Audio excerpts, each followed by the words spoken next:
Welcome to Urban Sniping number 8. In this video what we're going to do is show you how to mount a Unertl scope on a rifle that already has the blocks installed. We found a lot of rifles that have Unertl blocks, or they're drilled and tapped for blocks, and they're missing the scopes. So if you're interested in utilizing Unertl scopes for urban sniping, varmint hunting, target shooting, we'll show you how to set them up and get the correct eye relief and adjust the recoil spring on them. What we have here is a 14 power Unertl, and this is one of the older ones. The objective lens here is about 1 1/4 inches. It's in an 1.5 inch casing. What that means is you don't have a lot of light gathering capability. So with this scope, you have to be in a bright lit environment. If you're in a real bright sunny day and you're looking in areas that are shaded, you'll have trouble getting enough light to get a good view. If you're firing on targets at night, the target needs to be lit. Because of the high amount of magnification on this scope, you need a lot more light to give you a good clear optic. This one is a 14 power Unertl. This has a standard Unertl target sight setup, so you have your precision adjustments and your standard front ring assembly. When we're looking at this, you'll see here how this is set up as a steady rest like a lathe would have. And this side right here, this is spring loaded, so you can see how these mounts float. What that does is allows us to move it up and down, so we can set the gun up and the eye relief of the scope how we want.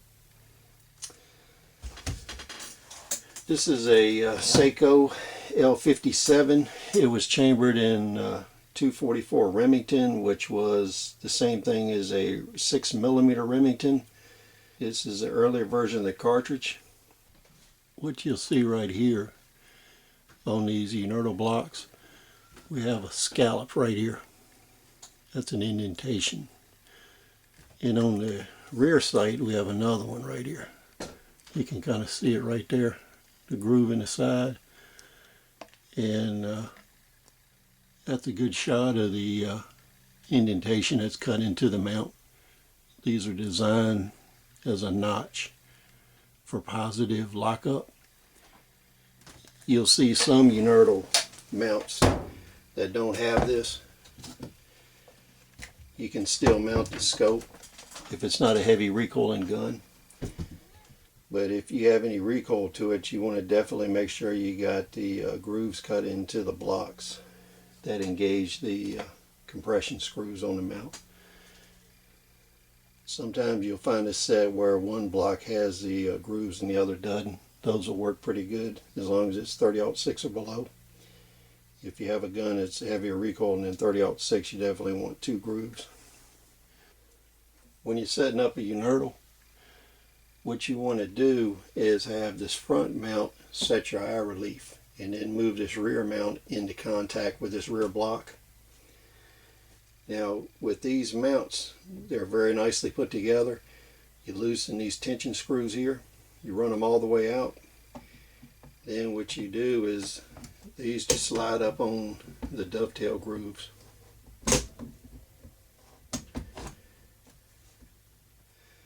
Like I said, you want to set this front one first.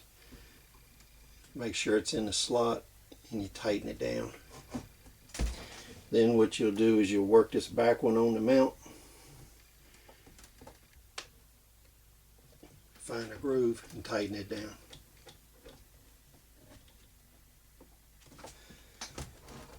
Now that you have it assembled to this point, we'll zoom in a little bit.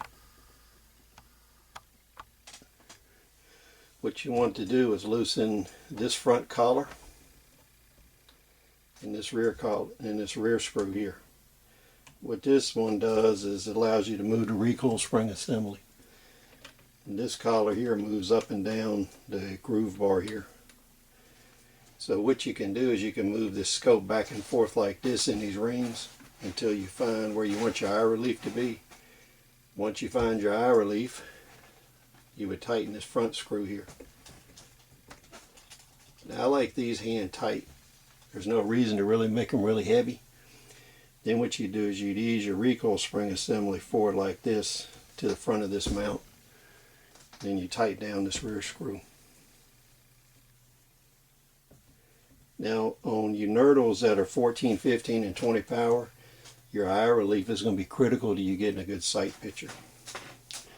So when you set this up, you want to take your time, make sure you work it back and forth, and put it like you want it. And that's pretty much all it is to it. It's not very difficult if you find a rifle that already has your blocks on it.